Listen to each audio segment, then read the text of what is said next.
It's about 2 hours past the time you start your NCLEX, the screen goes blue, and it asks you if you want to take a break. Do you take it?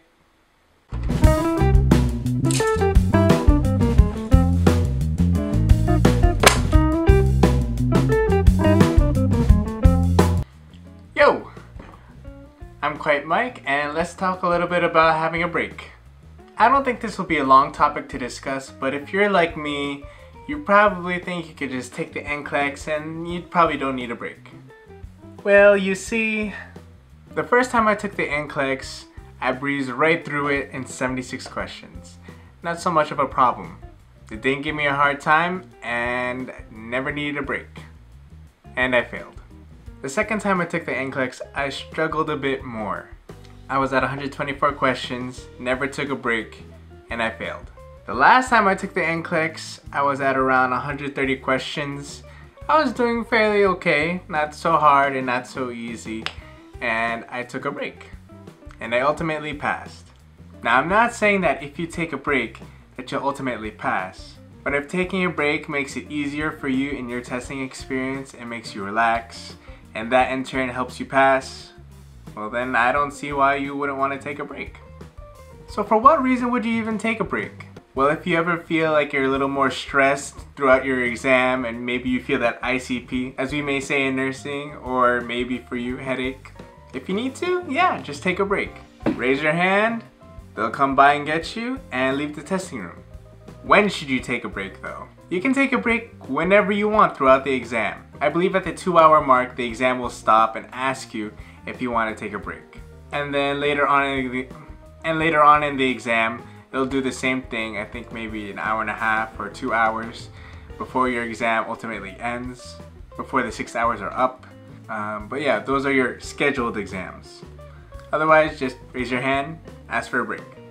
Taking my NCLEX for the first time and second time, by the time it's at the 75 question mark, it feels like walking on thin air. And at that point, the exam can stop and you could fall. Without a moment's notice, the exam will just stop. So question 75 is kind of a big deal, at least for me in my head, or at least question 74. So the last time I took my NCLEX, I made sure that at question 50 that I would step outside the room, take my break, and relax. I made sure that at question 50 I would raise my hand, step outside the room, take my break. So I ended up eating my 2 granola bars, a banana, and drinking some water. 5 minutes later, I walked into the testing room and I finished up my exam. By the time I was at question 75, I was fine and I wasn't really stressing out. So I kept taking the exam, kept taking those questions, and I was thinking that at question 100, I would take another break. But I ended up not doing so because I didn't feel like I needed. I could still keep going on. For me, the big number was 75. And if you keep going on from that, it's just like you're just keeping a steady pace. I didn't worry about the time. All I was worrying about was the questions and making sure that I answered the questions to the best of my ability. It's about getting questions right by using your critical thinking and selecting your best answer. This is a marathon. Don't think you'll have to sprint all the way towards the end of your race. When should you take the next break? Well, I only took my first break because I was applying the principle of prevention is better than cure. I felt the pressure my second time I took my exam, and it kept building and building and building so much that I was so stressed that I couldn't focus on the question. So for me, if you need to take a prophylactic break for that stress, take the next break. If you have food waiting for you at your locker, take your break, go back to your food, drink some water, rest a little bit, take a break, and go back in. I only needed 1 break for my exam. If I felt more pressure, if I felt more burdened by the amount of questions that I took and all the questions that I was looking at, I would have definitely have taken another break. But I didn't need it.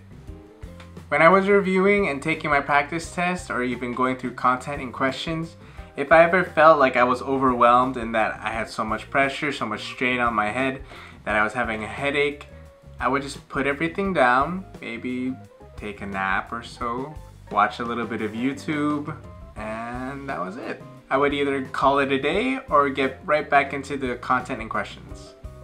So in that way, if you apply that to the NCLEX exam, take your break if you need to, and then get right back into it. Of course, you know that questions are going to be waiting there for you, but at least you can unload the stress and unload the pressure, get a little breather. At least you can start taking the time and review yourself as far as how you answer questions and what approach you're going to take. And the best approach that you can take is the most comfortable approach for you. Be comfortable. Be comfortable while taking your exam. If you learn how to relieve your stress now, you can do it then. So with all that said, study well, rest best, and pray the most. Thanks for watching.